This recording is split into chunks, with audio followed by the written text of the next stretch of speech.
letting states know about this option, and some states are doing this.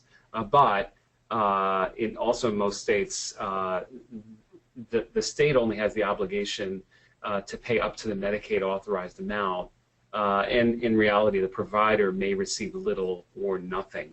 The reason for that provider to still submit the crossover, particularly if they're an institutional provider, is sometimes for bad debt.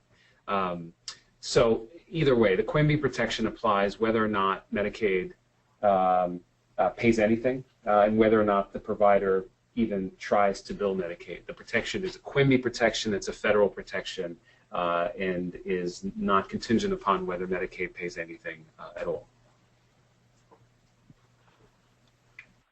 Okay. Could you sort of show how this plays out in reality here?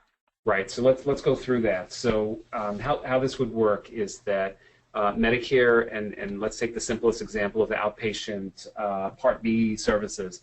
Medicare would typically pay 80% of the Medicare rate. And now if this were non-dual eligible, that individual would have to either pay that 20% themselves out of their own pocket, or if they had a Medigap plan, that Medigap plan may pay the 20%.